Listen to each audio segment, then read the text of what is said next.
मैथिली आ भोजपुरी के सबसे नीक चैनल एपी प्रोडक्शन दरभंगा के एखनई लाल बटन दबाकर सब्सक्राइब करू और घंटी के निशान बटन के जरूर दबाओ ताकि नव नव ऑडियो आ वीडियो अहाँ सब लग तुरंत पहुंच सके। हर हर बोला हर हर दानी हर हर बाबा महेश बल बुद्ध विद्या दिया हमरा हर दुख संकट कले।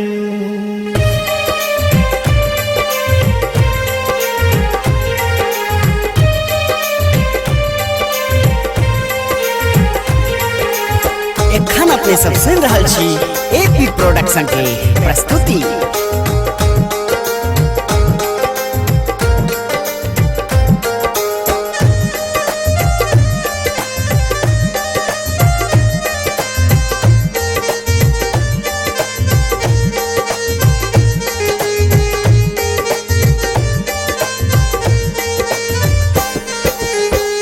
अपना जोगिया के मनावे हो मैया दुर्गा भवानी, अपना भंगिया के मनावे हो मैया दुर्गा भवानी।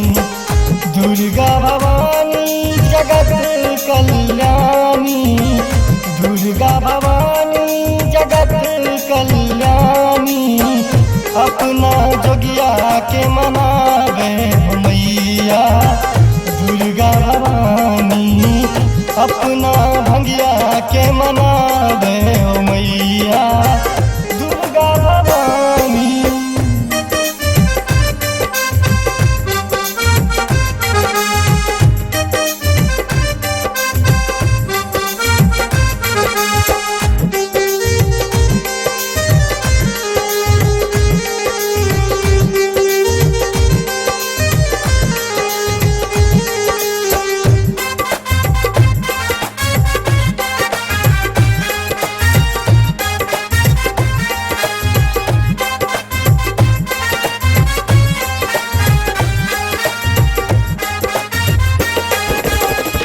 गौरी के हाथ में भांग लोटा, गणपति हाथ में गाजा के सोटा।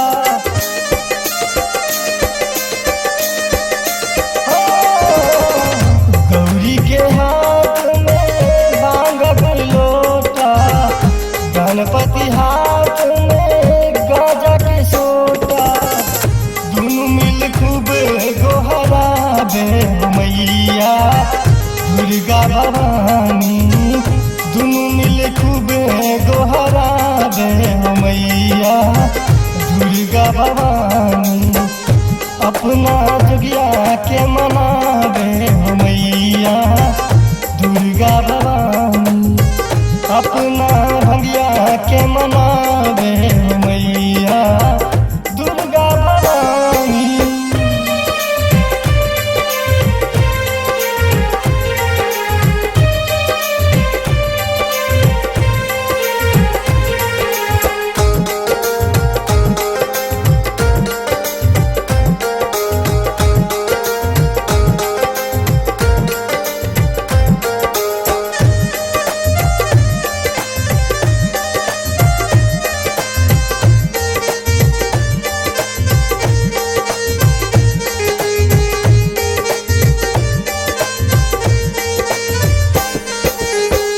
जगते भोला दानी पी गेल भंगिया, जगते शंकर दानी पी गेल भंगिया।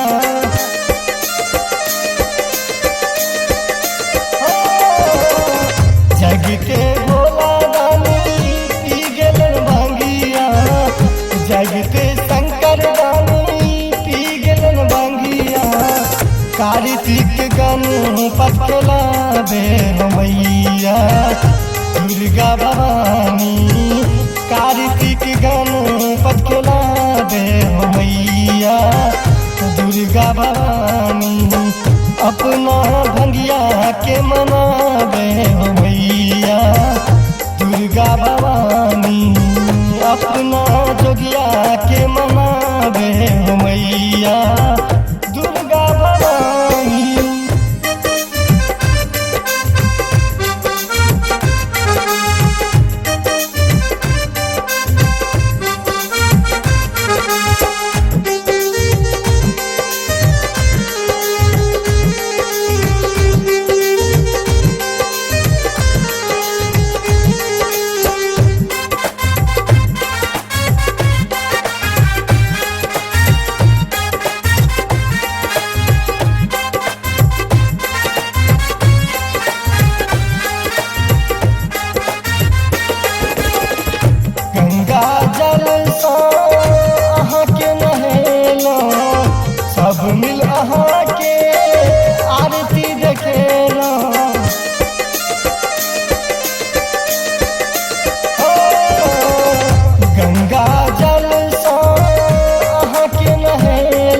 मिल अहाँ के आरती देखेला प्रहलाद भजन सुनावे हो मैया दुर्गा भवानी।